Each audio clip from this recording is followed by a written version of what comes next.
What's good, YouTube, and welcome to the new house. I finally have my office out of the bedroom and in a dedicated room, and to the one person on Yu-Gi-Oh! Twitter who asked what my new backdrop would be, excited to maybe see Yu-Gi-Oh! And Godzilla figures, it's the carcass of my Yu-Gi-Oh! Vending years. I've already teased that I would be doing a dono/subathon style stream of just torturous hours and hours going through how many days of Yu-Gi-Oh! Bulk. You all who are vendors know how the sorting process can go, and having a ton of people there to talk to might also help. And also bringing in big Yu-Gi tubers and streaming, having actual segments during that could be a bit of fun. Now, before we get into today's Market Watch, I just want to say I did not clean as often as I should have. Tons of dust on everything, and I might take things a little bit slower today. But let's go ahead and start with Maze of Memories, because this was the set coming out as I was moving, and I did say I thought it would be the first world premiere set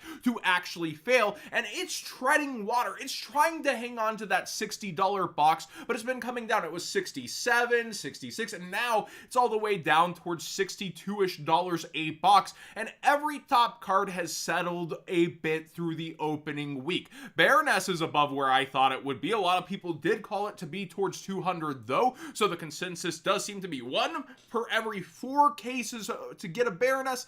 Yeah, it's a top meta card. It does figure for max rarity people would be there. The number one asked question though is about Gate Guardian. There's only 12 listings on this collector rare. People do seem to be targeting it, and it's starting to bounce back up here, yet still be available under 60. I think max rarity is still first ed original, that old school secret rare, but a lot of people speculating blood in the water on that card, and now actual, sales and people not wanting to list versus the other collector rares. It is extremely interesting, and I do think when there's that much talk about a card, it usually translates to money being spent, and it might go back up from here. We also have the Teardrop Rika Queen, and we're going to talk Rika buyouts later. For the collector rare to be under what people were spending on the secret rare still is pretty odd to me, but it does seem like the price is settling around that $46, $48-ish range. And then we get into the set itself that isn't collector rare. Baroness staying around that $42 mark. It actually hasn't come down, but everything else for the most part really has. Photon Orbital, kind of shocking to actually see it this low in the collector rares. I did think it would do a little bit better. And Duel Academy under 20. You then have the Excel Stardust Synchron still at $18. Guardian Chimera still around $12-ish, starting to dip down even more, and Solemn Judgment becoming more accessible. I don't think the most of this in the world is going to get opened versus the past 2 world premiere sets. A lot of people were chasing the misprint God cards out of King's Courts, as well as Lightning Storm, and Baroness is a 1 of in the extra deck, where Lightning Storm was a 3 of in the main deck that people were opting in for during certain formats. So I just feel like there's not as much of a reason to go after full play sets of cards in here, which is probably going to hurt this, and then it's so hard to get the collector rares you want. I actually want to go over to Amazing Defenders, which was starting to turn around. It's had a ton of buyouts, and it's actually flopping back on its face once again. The collector rare set model, where it's only 3 ultra rares per box, is just so terrible for trying to get value out of when it comes to the cards inside. I really miss the all foil side sets, but I know I'm preaching to the choir with y'all on that. I have not seen anyone defend this model, and if we could get collector rares in all foil side sets, win-win. I think Konami makes banger products there, but when they keep flopping like this, you've got to pay attention, and look how terrible it's doing once again when it was kind of on the rebound. And a lot of people are saying Purely is going to be that deck in the next metagame, a serious contender for the WCQ format, and I don't doubt it, but some of the prices are actually cooling versus when we last covered this, believe it or not, almost all of them. And when it comes to these, they're still low listings, but people just don't want to open this product to go after these things. And the more generic collector rares here versus Maze, well, Maze does a hair better with those import cards and collectability on top, but Card Trooper and Gizmek Orochi are pretty decent. Now, we're going to talk Rika buyouts here in a second. Live editing done cheap. By the way, I have not tested audio versus this room, and I also have been looking at lighting through this video. I do have a light, but it's a bit too bright from one side, so I might need to even that out later. we have Snowdrop, the Rika Fairy here, up towards $20+. And again, people really love to shovel money into this deck in different places. Secret Slayer is the set that keeps on giving here, and this card is just mad up. I think it's overvalued. We talked about the spike to 8, and I was like, I see where you were coming from. Very good card, but all the way to 20 is a bit ridiculous to me. I think you also have other plant buyouts like Aromatherapy Jasmine. I did watch DB Grinders, the market watch over there. Dueling Books down, friend. I understand.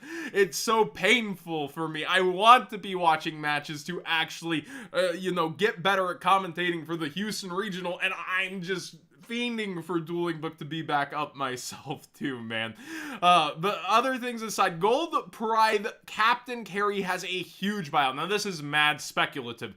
The archetype's pretty good, but usually these decks have their best support on wave 1. It'll take something pretty special to really launch it, but people are saying it's almost there. It's gonna have it, and it's really spiked up here while I've been gone, and you can see it was like going up slowly. Here it skyrockets. Now YCS Lima happened, and you do have Sprite Adventure taking the top 2 slots, but people also saying that these YCSs over here, they're going to have a lot more rogue. It's going to be a lot more budget, and the results do back that to a degree. So people are saying Cashier is still the deck to beat, versus me saying I already got overthrown here, and you have a lot of money being spent around these results, like Rite of Armasir. This has already been going up, and now the collector rare is at one of its highest points ever, going to 140 on the first page, and you have the regular version, which was starting to chill out a bit. It has spiked pretty heavily over this week,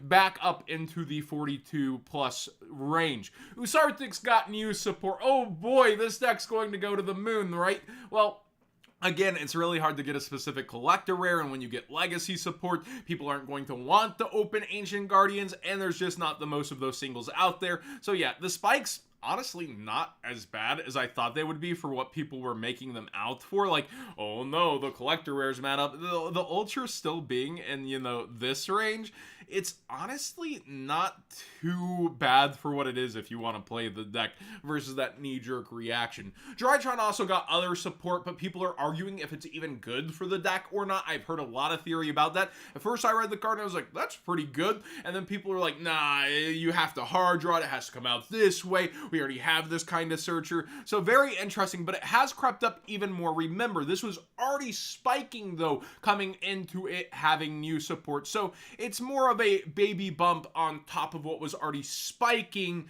relative to these cards, but they were already up going into that.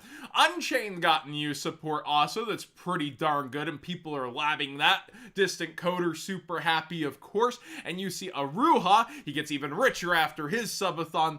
It's back up towards 200, and a lot of these just, have been solid cards that could have used another reprint at some point in, some kind of spring reprint set or Battles of Legend, just to give the nail of it being an easy access card. But yeah, Unchained Abomination up in price here, and a lot of these cards are going super low in quantity and up in price depending on what it is. Brave Eyes Pendulum Dragon, how brave of you to be out here on Market Watch spiking like this. Now, we covered Zark spiking. This is for that same trap card that actually got imported in Maze that is pretty popular in Rogue strategies. Let me get that exact name. It's the one that summons Zark. I'm so sorry. It's not even up on the top 2 pages. There it is. Soul of the Supreme King. I'll be more prepared next Market Watch, I swear. But apparently it combos with that, and it's also a backup choice in Dinomorphia. This is all from the Discord saying the research on this, so take it with a grain of salt, but they're usually pretty accurate on the reasons why things are spiking.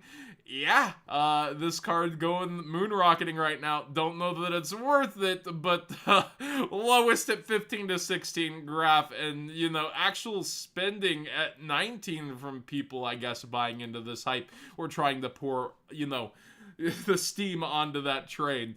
Reproductus is a card you should just have access to. Apparently it did pretty well at the YCS. I hear first place or something like that.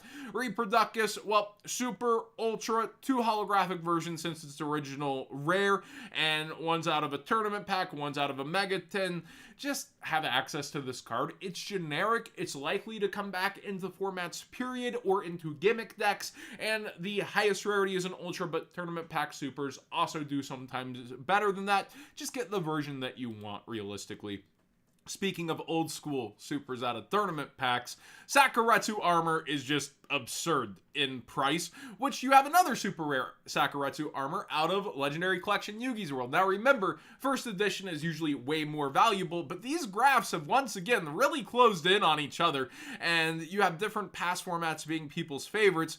First edition, still relatively affordable, so you might want to get it sooner than later using that TCG player link in the description down below, costing you nothing extra to support the channel directly for the cards you'd already be buying, because sales rates are picking up on this relatively fast. The Discord did catch on to this happening, and I do feel like for past formats, it's decent. I would love a speed duel secret of this card at some point, because you know, look at the formats, how often cards were played, the demand is there, despite the card being out of date.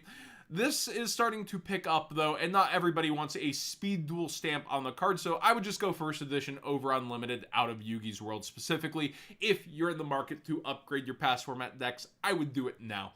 Thanks for watching today's Market Watch. Please subscribe if you haven't already. Give this video a thumbs up if you enjoy these conversations, and I'll work on the audio if there's a need to, the lighting, and all that good stuff, but it just feels good to be back, and it's going to be a ton of interesting videos alongside the Market Watch, so buckle in. I promise you're gonna like it.